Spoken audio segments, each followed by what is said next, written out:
और इस वक्त की बड़ी खबर सुप्रीम कोर्ट से आ रही है। कांवड़ यात्रा पर सुप्रीम कोर्ट में आज सुनवाई में केंद्र ने हलफनामे में यह कहा कि यात्रा को हरिद्वार जाने से रोके यूपी सरकार और शिव मंदिरों के पास उपलब्ध हो गंगा जल। कांवड़ यात्रा पर सुप्रीम कोर्ट ने संज्ञान लिया था और आज ही यूपी सरकार ने इस पर जवाब दिया था। आपको बता दें, इससे पहले उत्तराखंड में यात्रा को रद्द कर दिया गया था और हालांकि उससे पहले यूपी ये कह चुका था कि 25 जुलाई से कांवड़ यात्रा शुरू होगी, लेकिन सांकेतिक हो इस बात का जिक्र हलफनामे में भी आया। लेकिन इस बीच आपको हम ये भी बता रहे हैं कि जो ये अहम सुनवाई इस वक्त सुप्रीम कोर्ट में हो रही है, दरअसल ये संज्ञान खुद सुप्रीम कोर्ट ने इस मामले पर लिया। अब इस हलफनामे में ये कहा भी गया है कि यात्रा को हरिद्वार जाने से रोके यूपी सरकार और शिव मंदिरों के पास ही गंगा जल उपलब्ध हो।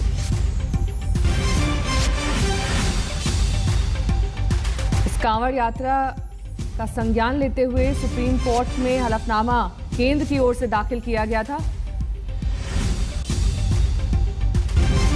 नलिनी शर्मा इस वक्त और जानकारी के साथ जुड़ गई हैं हमारे साथ। नलिनी, क्या हुआ सुप्रीम कोर्ट में, डिटेल में आप बताएं कि यूपी सरकार का इस पर क्या कहना था, कोर्ट का ऑब्जर्वेशन क्या था? देखिए, सुनवाई से पहले सुप्रीम कोर्ट में दोनों उत्तर प्रदेश सरकार और केंद्र सरकार दोनों ने हलफनामे दाखिल करे सुप्रीम कोर्ट में, जिसमें केंद्र सरकार ने ये बोला है कि उत्तर प्रदेश की सरकार को ये पूरी कांवड़ यात्रा नहीं करनी चाहिए, स्पेशली इस टाइम पे। और अगर उन्हें सारे जो भी करना चाहते हैं कांवड़ यात्रा जिसमें पार्टिसिपेट करना चाहते हैं, उनके लिए गंगा जल जहाँ वो है वहीं प्रोवाइड कर दिया जाए। लेकिन यूपी सरकार ने बोला है कि ये पूरी एक सिंबॉलिक यात्रा होगी जिसमें कोविड प्रोटोकॉल्स फॉलो करे जाएंगे और ये बहुत ही कम लिमिटेड एक्सटेंट तक ये पूरी यात्रा करी जाएगी, सबको इसमें भाग लेने नहीं दिया जाएगा। तो अभी जो सुनवाई है सुप्रीम कोर्ट में अभी इस पे शुरू हुई है। ये हलफनामे पे अब पूरा सारे आर्ग्यूमेंट्स होंगे इस पूरे मैटर में, और अब देखना ये रह गया है कि सुप्रीम कोर्ट इस पूरे विषय में क्या बोलता है आगे, और क्या ये कांवड़ यात्रा अलाउ होगी या नहीं होगी सुप्रीम कोर्ट की तरफ। बहुत बहुत शुक्रिया नलिनी इस तमाम जानकारी के लिए आपका। और अब आपको दिखा देते हैं काशी से वडनगर।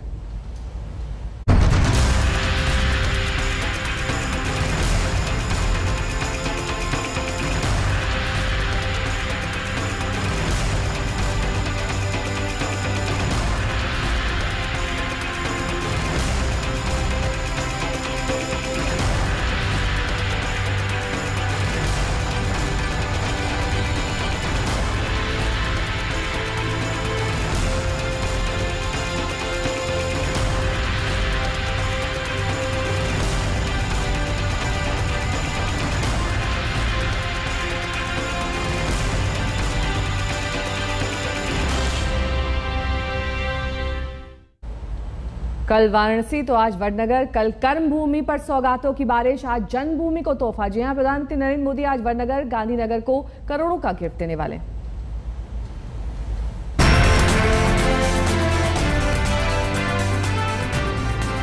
Modi express Varanasi to Vadnagar. कल यूपी की चुनावी डगर, आज गुजरात पर खास नजर। वाराणसी को 1475 करोड़ के प्रोजेक्ट, वडनगर को हेरिटेज स्टेशन का तोहफा। वाराणसी में world class convention centre, Gandhinagar में 5 स्टार रेलवे स्टेशन। दो तस्वीरें, एक उस वाराणसी की जो सांसद के तौर पर प्रधानमंत्री मोदी की कर्मस्थली है, जिसके विकास का जिम्मा मोदी ने अपने कंधों पर उठाया है, और दूसरी तस्वीर उस वडनगर की जो प्रधानमंत्री की जन्मस्थली है, जहां वो पैदा हुए पले बढ़े। इस नाते वडनगर अहम है। इस दोहरी जिम्मेदारी को प्रधानमंत्री शिद्दत से निभा रहे हैं। कल वाराणसी को विकास का शानदार तोहफा देने के बाद आज वडनगर को इस हेरिटेज स्टेशन का गिफ्ट मिलने वाला है। वडनगर रेलवे स्टेशन को हेरिटेज लुक दिया गया है। इसकी इमारत को आप देख सकते हैं कि यहाँ पे जिस तरीके से ये पूरा वडनगर एक ऐतिहासिक नगरी है, उसी तरीके से यहाँ पे पत्थरों पर भी नक्काशी की गई है। पूरे इलाके में बेहतरीन डिजाइन की गई है और प्रवेश और निकास द्वार इन दोनों को भी वास्तुशिल्प के रूप से डिजाइन किया गया है। यहाँ पे इसे ब्रॉडगेज लाइन के जरिए जोड़ा गया है। यहाँ पे किसी भी तरीके की जो यात्री ट्रेन हो या मालगाड़ी गाड़ी हो वो बिना किसी रुकावट के यहाँ पे चल सकती है। और सबसे अहम जो फुट ओवर ब्रिज है वो भी यहाँ पे बनाया गया है और 445 मीटर लंबा रेलवे प्लेटफॉर्म यहाँ पे दिया गया है। वडनगर का ये रेलवे स्टेशन प्रधानमंत्री मोदी के जीवन पथ का अहम पड़ाव है। इसी रेलवे स्टेशन पर उनके पिता की चाय की दुकान थी, वही दुकान जहां पढ़ाई से फुर्सत के बाद बाल नरेंद्र खुद चाय बेचा करते थे। वडनगर स्टेशन पर अब इस टी स्टॉल को धरोहर के तौर पर संजोया गया है। जहां पे प्रधानमंत्री दुकान थी उनके पिताजी की चाय की दुकान और चाय बेचा करते थे, वो दुकान इसी तरीके से रेलवे स्टेशन पर रखी गई है। यानी जो पुराना वाला रेलवे प्लेटफॉर्म था उसको बिल्कुल भी नहीं बदला गया है, वो दुकान अब भी यहीं पे है। और यहाँ पे कई सारी उनकी जो बचपन की यादें हैं वो भी जुड़ी हुई है। आपको दिखाऊंगी कि यही वो दुकान है जहां वो अपने पिताजी दामोदर दास जी के साथ चाय बेचा करते थे। जब ट्रेन यहाँ से गुजरती थी, ट्रेन रुकती थी, तब वो यहाँ पे जब स्कूल से यहाँ पे आते थे तो वो ट्रेन में चाय देने का काम करते थे। प्रधानमंत्री नरेंद्र मोदी आज इस हेरिटेज स्टेशन का वर्चुअल उद्घाटन करेंगे तो शायद अतीत की वो तमाम तस्वीरें एक बार फिर से उनके जहन में जरूर कौंध जाएंगी। वडनगर में बचपन का वो संघर्ष याद आएगा जो उनके हौसले की बुनियाद बना। याद आएगा वडनगर का ये तालाब जिससे उनका बचपन बालपन जुड़ा है। प्रधानमंत्री नरेंद्र मोदी जब बचपन में, कहा यह भी जाता है कि जब वो बचपन में यहाँ पे खेलने के लिए आए थे तो एक बार वो अपने साथ मगरमच्छ के बच्चे को अपने घर ले आए थे।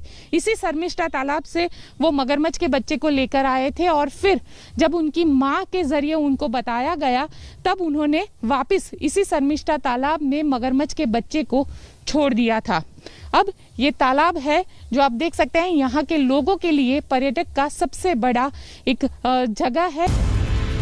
नरेंद्र मोदी वडनगर से आगे निकल चुके हैं, वो गुजरात के दायरे से भी दूर जा चुके हैं, लेकिन गुजरात एक बार फिर चुनाव की दहलीज पर आ खड़ा है और उससे पहले उत्तर प्रदेश की चुनावी चुनौती भी सामने है। तो वाराणसी टू वडनगर का सफर एक बार फिर से आगे बढ़ रहा है। गोपी मनियार, वडनगर, आज तक। गांधीनगर को आज एक ऐसा रेलवे स्टेशन मिलेगा जिसके ऊपर 300 से ज्यादा कमरे वाला 5 स्टार होटल बनाया गया है। गांधीनगर आने वाले पर्यटक ट्रेन से उतरेंगे और सीधे होटल में जा सकेंगे। ये गांधीनगर को पीएम मोदी का एक और शानदार तोहफा है।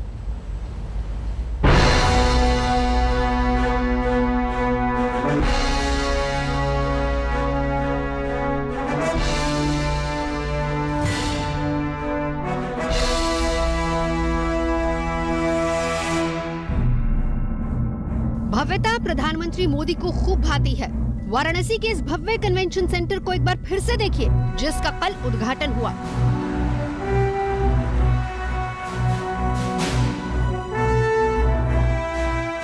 और अब गांधीनगर के इस भव्य रेलवे स्टेशन को भी जरा गौर से देखिए जिसका आज प्रधानमंत्री उद्घाटन करने वाले हैं।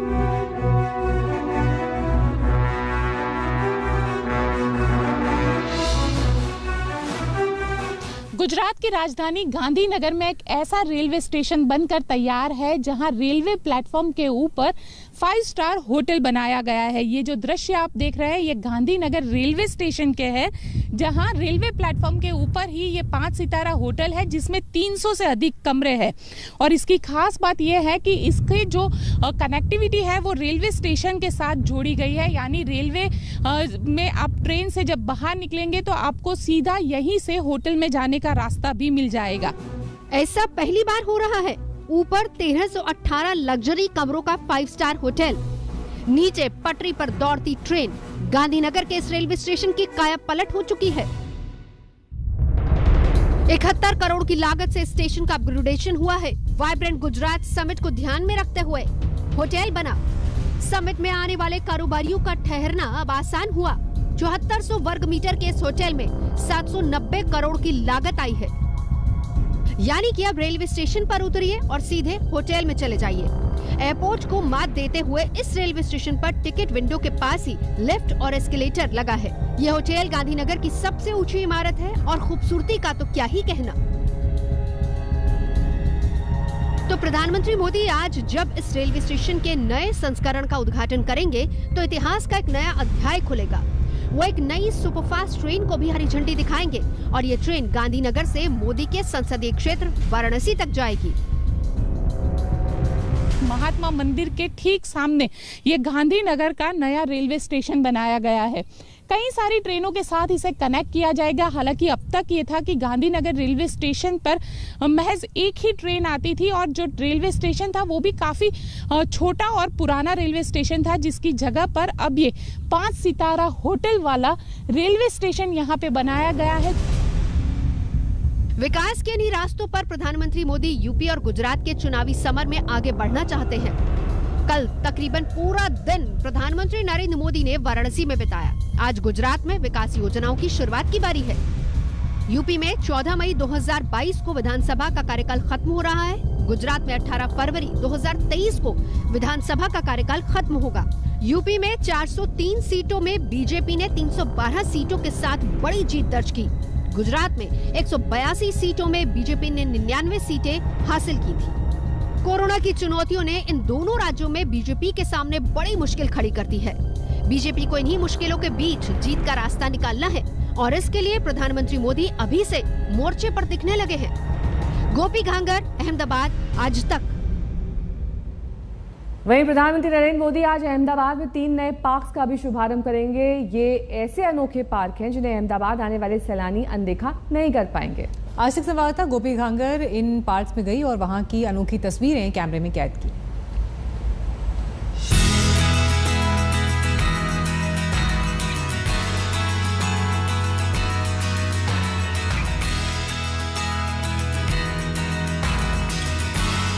Aquatic gallery, nature park, robotic gallery. Ahmedabad आए और यहाँ ना आए तो क्या आए। प्रधानमंत्री नरेंद्र मोदी आज अहमदाबाद को 3 और सौगात देने वाले हैं, जो खूबसूरत होने के साथ साथ मनोरंजक और रोमांचक भी हैं।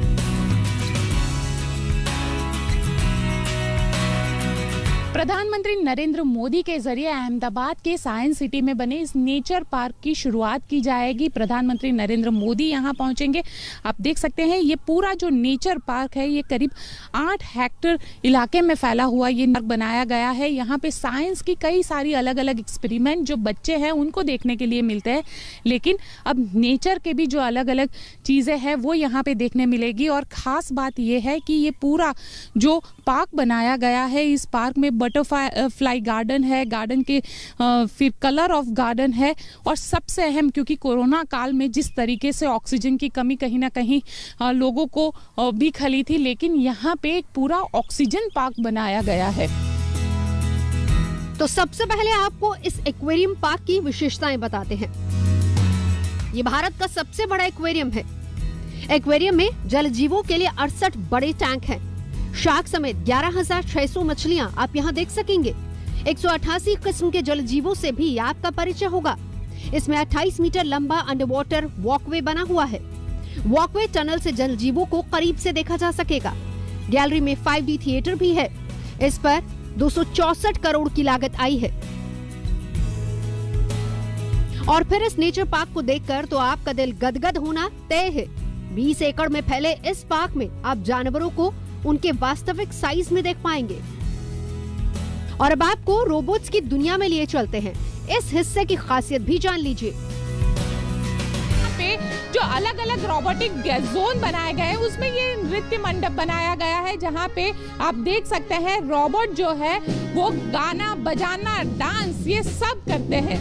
यहाँ पे आप देख सकते हैं कि किस तरीके से रोबोट जो है वो म्यूजिकल इंस्ट्रूमेंट को बजा रहा है, तो वही यहाँ पे जो 5 अलग अलग रोबोट्स रखे गए हैं वो उसी धुन पे डांस कर रहे हैं।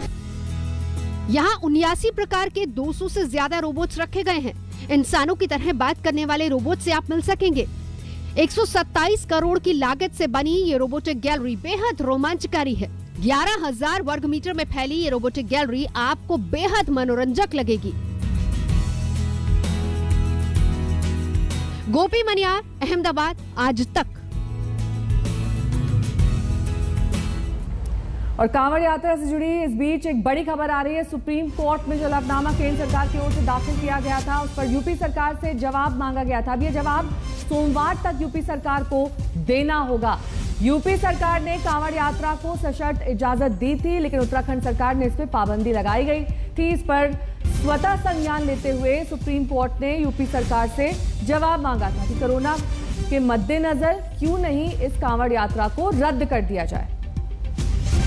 हालांकि इस बीच केंद्र ने भी कहा है कि यूपी सरकार लोगों को हरिद्वार जल लेने के लिए जाने से रोके। केंद्र और उत्तर प्रदेश दोनों में बीजेपी की सरकार, लेकिन एक स्टैंड में ये डिफरेंस यहां जरूर दिखाई दे रहा है। लेकिन इस बीच अब यूपी सरकार से अगला जवाब कोर्ट ने मांगा है, जो उन्हें सोमवार तक देना है।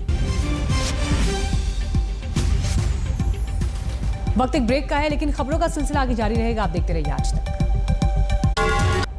पीएम की बैठक का एक और दौर आज होना है। पूर्वोत्तर राज्यों के मुख्यमंत्रियों के बाद अब प्रधानमंत्री कोरोना से सबसे ज्यादा प्रभावित 6 राज्यों के मुख्यमंत्रियों के साथ बैठक कर रहे हैं, जिनमें केरल, महाराष्ट्र, आंध्र प्रदेश और तमिलनाडु के मुख्यमंत्री शामिल हैं। इन 4 राज्यों में कोरोना के 75% से ज्यादा मामले हैं।